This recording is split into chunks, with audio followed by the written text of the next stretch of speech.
There are people who think that because you have ruled by decree for the last year, that you bear most of the blame for what's happening in your country now, all the things that are happening, and the fact that the Constitution does not even have some direction as to where the country should go at this point, having a provisional government in place. What do you say to those critics who say they are pointing the finger at you, from the New York Times, Washington Post, all these newspapers? When you want to accuse someone, you will always find something to say. If you want to appreciate his work, you'll talk about something else.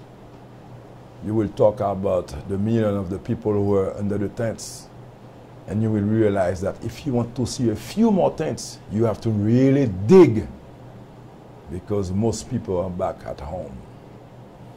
If you want to talk about the streets that are paved, we will talk about kilometers. You know how many schools we built? Almost 500. You know how many big hospitals we built? More than a dozen. Big hospitals. You know how about health centers we built? Probably hundreds. So, we can talk about health. You know how many diseases comment on dit ça, éradiqué? We eradicated? A few. I won't give you details because I don't want to be wrong on the details, but my Minister of Health would tell you. Mortality, infant mortality, has decreased.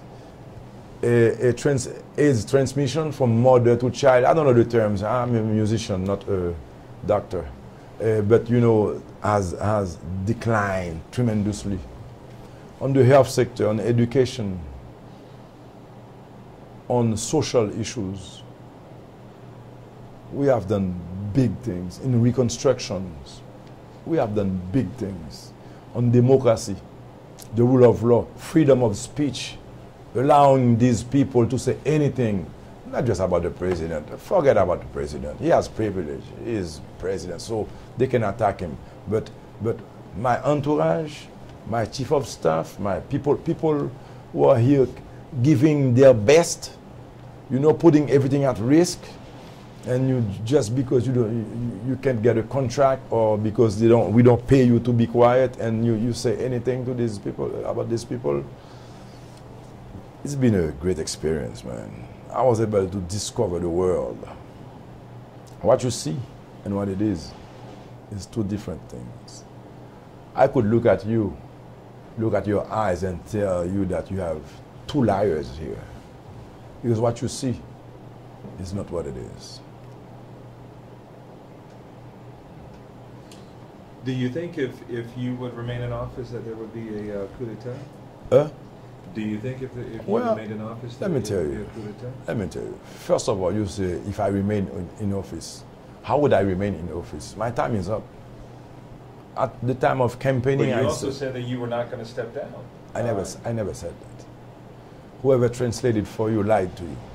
I said I would not leave power not knowing what would happen after February 7th. I would not leave power just giving it to the opposition, people who not giving it to people who never wanted elections. I was working toward an agreement, but it was more than 3 weeks before we got what we wanted. You had always intended to leave on February 7th? From the day I became president. As a matter of fact, it's not just that time is up. You know, we work so hard, my team and I, we need a break. We need a break. We're not power sick. Most of the people who work with me, work by my side, are business people. And that's why you could feel the difference. That's why during 5 years, let's say 3 years, because this last year doesn't count. It was all political trouble. First year we came as a, comment on appelle les jeunes qui ont, bachelors. You know, we came newcomers. So let's say in 3 years, we're able to do so much. It's because we are doers. Because most of the people you see around me were business people. they based their success on results, not on defamation, not on perception, on results. Our mistake is probably the fact that we are not politicians. That's probably why we're here today in that situation where there's a crisis. If I had understood from day one that I should have paid the price, I would have probably done it.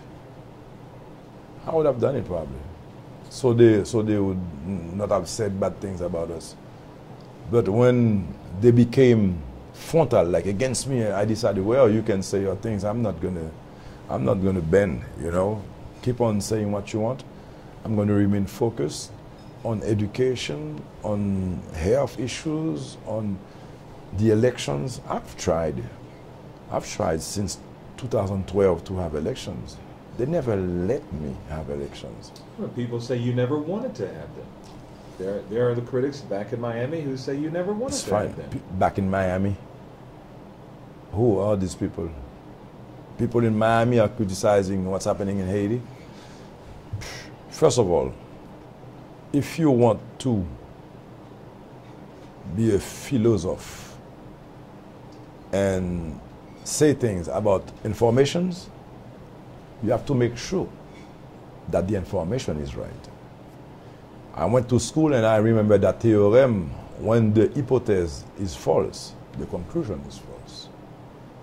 If you have the wrong info, you have the wrong conclusion. You need the right information. Since 2012, I've been involved in a dialogue until last night, up to last night. I never governed through the Constitution. Every time I had to apply the Constitution, and it would be hard on the people because of the fragility, the weakness of the institutions here in Haiti. I had to use dialogue or consensus over Constitution. So in that sense, I will tell you, I've been a model. I've been the first one who has governed 5 years through consensus, through dialogue. So my critics might just want to be involved in politics. But if they don't know the truth, they can say what they want.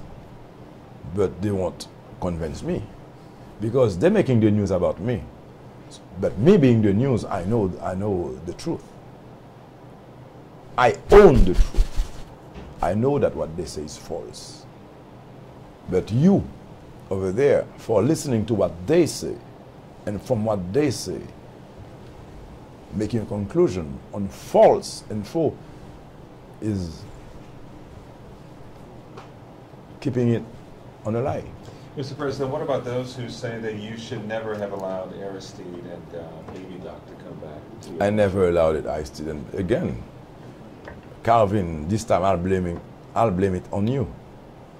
Because if you do some research, you will find out that I was a candidate when Aristide came back. I was a candidate when Duvalier came back. So how could I be blamed for their return? As a matter of fact, it didn't help me when they came back. They came back at the time of a crisis. When I was on the ballot, there was a problem with Mr. Celestin and myself back then, who's going to be on the runoff. And then these two former presidents come to Haiti. It was more like a problem for us candidate than something positive. But the fact that you wanted to give Baby Doc a state funeral, that made a lot of Miami Haitians upset. Those who were upset were spectators. I'm the leader. I'm the leader of a country, and I have to take decisions. And the leader of a country takes big decisions. It's never easy. It's never easy. You have to understand in one side that he was president, whether you like it or not. He was president, whether he did good or right. He was president. And the Constitution predicts that a president gets state funeral. Now, again, because I didn't want to put, gas in the fire because of the difference among our society, because we haven't healed our wounds yet, I decided, contrary to the Constitution, not to give him a state funeral. He was entitled to a state funeral as a president. You got me? Or you want more? I understand. All right. All right, baby. He was entitled, but you didn't give it to him. Is there anything that you would like to say that I haven't asked you about? Over the last 5 years, you talked about no regrets, no envy. Is there anything that you would do differently? Definitely. Definitely. First of all, you become president in Haiti not knowing what a president is,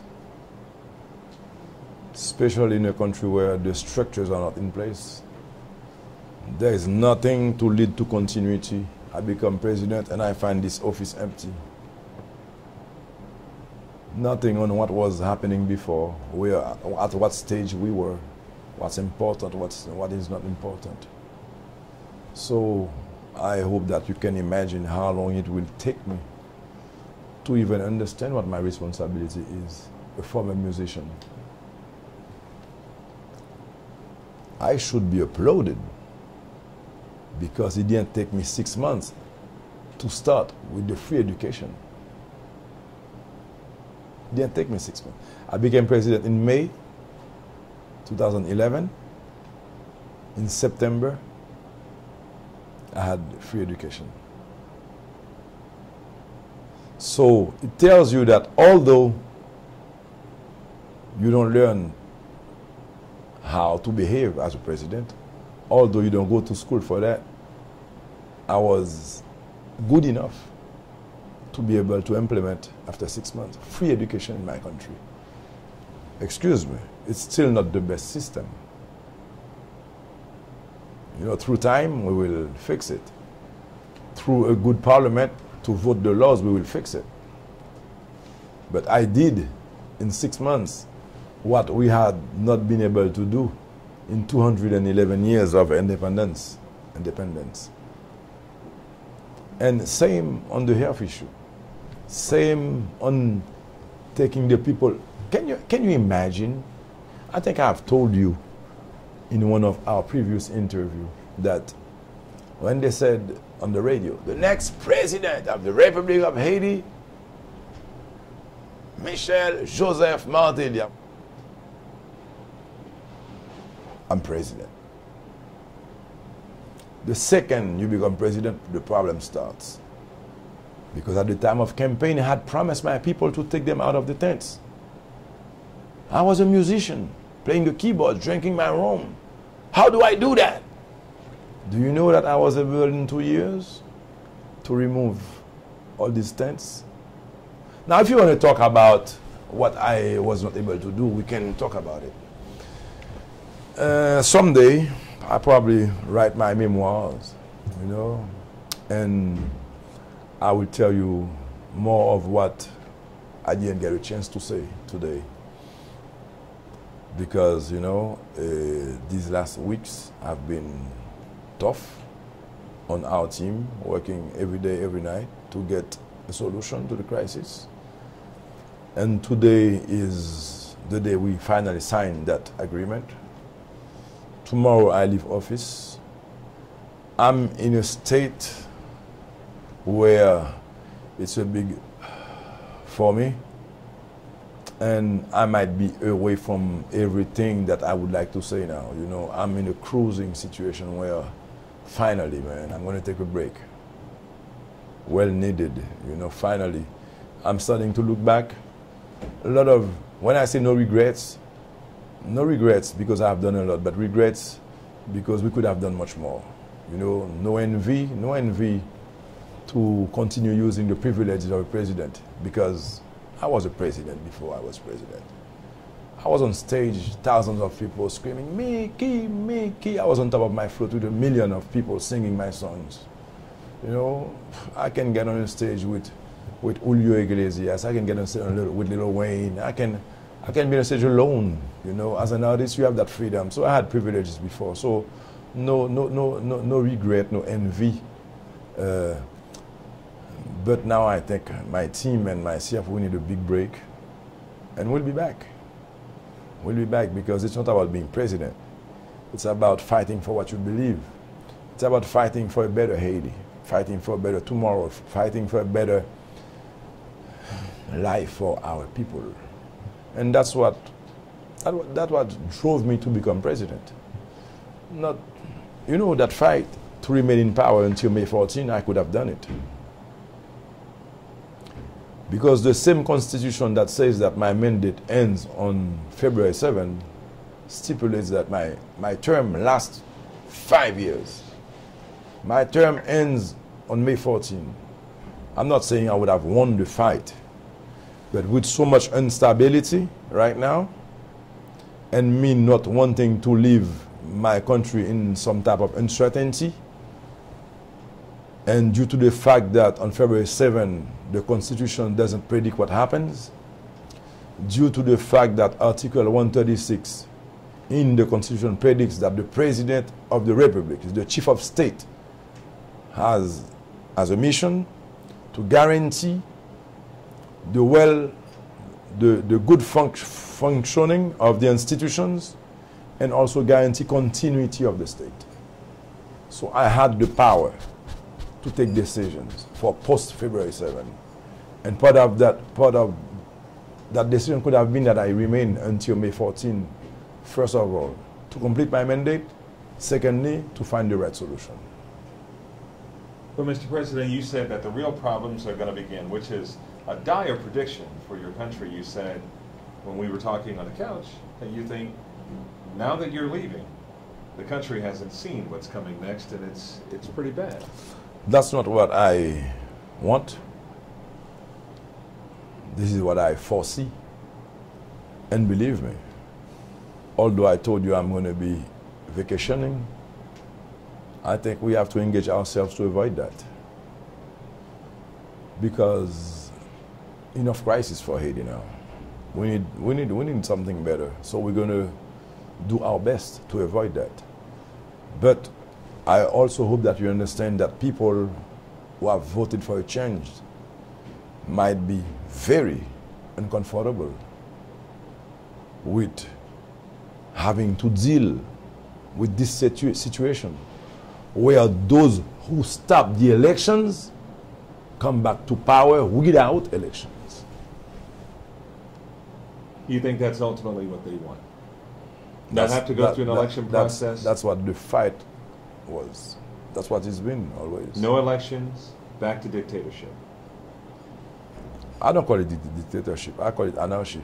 Just anything goes. Anarchy. Yeah. I call it anarchy. Because today, as I told you, we have no power to arrest a bandit. And yet a bandit can kill a police officer in the streets, and the human rights will say, well, you have to understand that the police is not doing its job. And if the police arrest a bandit, they say, well, it's political prisoners, you know. So if it continues like this, we will see some things that we do not want to see. Of course, as I told you, as a leader, I understand the need to have stability in Haiti, peace. So we're going to work at trying to make this possible. But we also have a reality that we need to deal with. Who do you think will be the next president of Haiti? Well, for now, I wish good luck to everyone.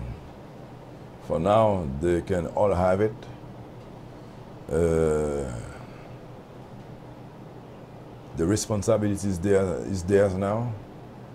And I hope they do it right, because the Haitian people seem not to want to take anything anymore. They want their elections to happen, and based on how those who are going to take the lead function, we will go in a direction or in another. But I wish the best to everyone, the leaders and the community. Everybody's problem is your problem. When you're president, Every single person promised you a problem. And I told them yesterday, I said, okay, now it's almost over. I don't care about you anymore. You take care of your problems. You know, I was just joking. But that's true. Now I can finally think of, my son is studying in Boston. I didn't go take him to the university when he was going. He came back in vacation here. Many times he was like, Dad, why don't you come and visit me, man? I'm like, you know, I don't even know which school he's going. Now is the time for me. But we FaceTime, you know. But now I can take a break and go and visit my son and spend the night with him, take him to a bar, you know, talk about music or my own experience, you know, but I never had a chance to do that while I was president, so definitely freer and tougher, because now people were complaining about my song. As president, I just put it on the radio. Now, if I go back to music, I'll perform and I'll say much more than what was in my song, because freedom of speech is for everyone, not just for the opposition, not for the press. Freedom of speech is freedom of speech, and people need to respect people's view. So for the next, so you're going to take a vacation, and then you said you're going to continue. You seem not to want me to take a vacation. No. Yes. So when people see Michel Martelly 6 months from now, are you going to still be in the political arena in some kind of way? Or? As I told you, we have a movement. The youth they have understand that they need to be involved to take the destiny of their nation, take it to where they foresee is good for them. And at once I was the leader of this movement, probably alone as an artist. Now we have organized ourselves, and I won't be in the streets every day or in the political arena every day. But if needed, you will see me. Now my plan is to take a break, and then time will tell how quick I'll be back, if I'm back. If you're back. Yeah, because it doesn't have to be about me. It's about the movement. What if, you will run again. What if I identify a young woman, a young man who can do the job, and I can lay back and be there for them, you know, a new dynamic, you know, a new vision, because things change. But I have to pin you down on this. Are you going to run for president of Haiti again? You just sounded like a dictator. I will always be there for my people, for my country. But this cannot be an objective. This cannot be a finality. Be president again. You know, you have to want to do something and reach. You know, I never learned how to sing, how to compose a song. I did it on my own. I never learned how to play the piano. I did it on my own. But it's not about singing and playing the piano. It's about what I was able to accomplish with my singing and with my song. First of all, be a father, a spouse, the chief of the family, pay for my kids to go to school, do enough good for the people who they trusted me, and become president. You know, now president, no, I'm not crazy about power. You know, these are things that people don't see every day. So for me to stand here and tell you, yes, I'm going to run again, I would be like a normal person. I would be like a Calvin Hughes. I would be like the newspaper you said, who says anything. I cannot be like this, you know. I have to take some space, be me again, and if I'm needed, I'll be there. I'm not afraid, except that I can not just say I want to be president. And there are so much bigger things.